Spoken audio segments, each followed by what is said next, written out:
예, 비하인드 뉴스 안지연 기자 나와 있습니다.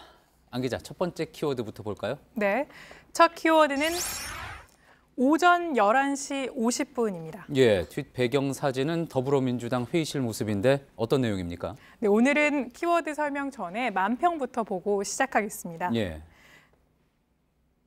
네, 아주대 의과대학 정민석 교수가 연재한 만평인데요. 주인공이 바로 대학원생입니다.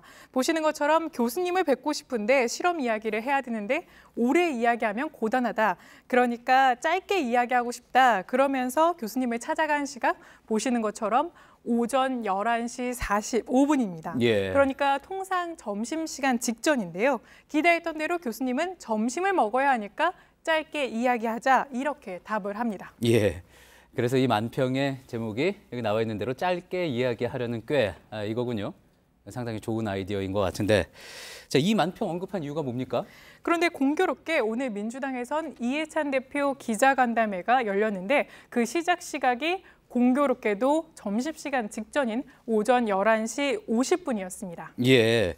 11시 50분이면 이 만평에 나왔던 11시 45분보다도 5분이 더 늦은 시간인 건데, 자, 보통은 뭐 정치권 간다면은 점심시간 피해서 열지 않습니까? 그런 점을 봤을 때 상당히 이례적이라고 볼 수가 있겠군요. 네, 그렇습니다. 그래서 이해찬 대표 측에게 물어봤는데 그 이유를 밝히긴 했습니다. 그러니까 오늘 오전에 예정됐던 본회의뿐만 아니라 민생연석회의가 길어질 수 있기 때문에 넉넉하게 11시 50분으로 잡았다. 그렇게 얘기했고요. 예. 하지만 애당초 11시 30분이었던 간담회 시작 시각을 당일인 오늘 아침에 11시 50분으로 늦추면서 일각에선 기자간담회를 되도록 짧게 하려는 거 아니냐 이런 관측이 나오기도 했습니다. 11시 반도 상당히 늦은 시간인데 20분을 더 늦췄다는 거군요. 맞습니다. 예. 또 여기에 더해서 하루 전인 이 대표의 다음 일정을 이유로 질문을 3개만 받겠다 이렇게 공지하기도 했는데요. 이 부분에 대해서는 기자들이 이의를 제기해서 질문 개수 제한은 없던 일이 되기도 했습니다. 그렇군요.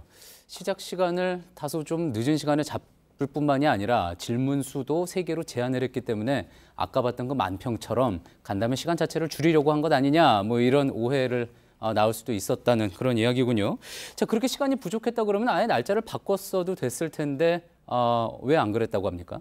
네, 이 부분에 대해서도 민주당 관계자에게 물어봤는데 일단 다른 날로 바꾸면 한없이 늦출 수도 없는 데다가 애당초 이번 기자간담회를 잡은 이유 자체가 이재명 지사를 둘러싼 그 당의 입장을 묻는 질문들이 최근에 많아졌고 또 오늘 마침 이 팀장급 기자인 여당 반장들과의 오찬도 예정돼 있어서 그 전에 출입 기자들과 함께 만나자 이런 취지에서 간담회를 마련하는 것이었다 이렇게 설명하기도 했습니다. 예, 그렇군요.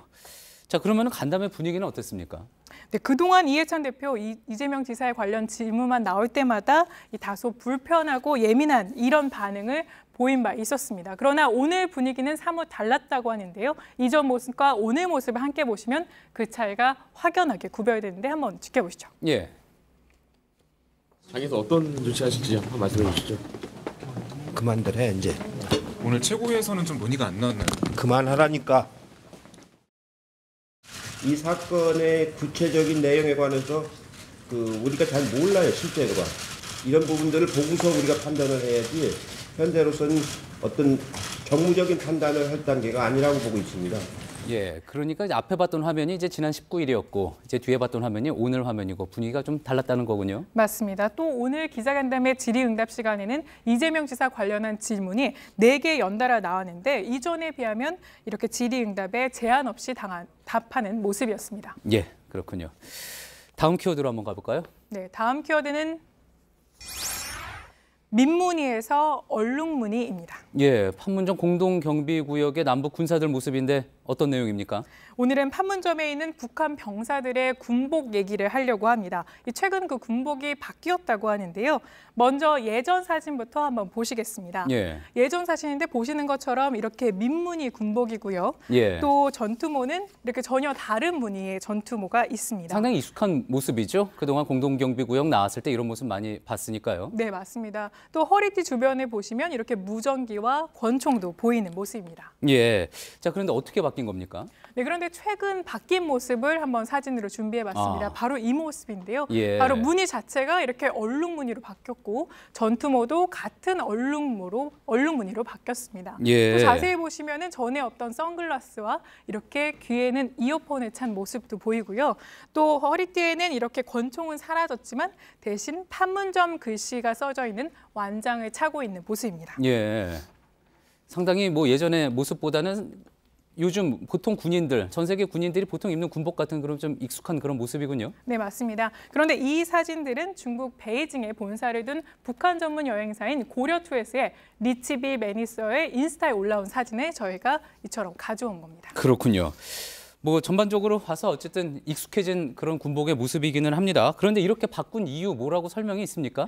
일단 북측이 공식적으로 이에 대해서 발표하지 않았기 때문에 정확한 이유는 알 수 없습니다. 예. 다만 몇 가지 추정은 가능한데요. 그래서 저희가 전문가에게도 이 이유를 물어봤습니다. 이 문성묵 한국국가전략연구원 통일전략센터장에게 물어봤는데 이렇게 대답했습니다.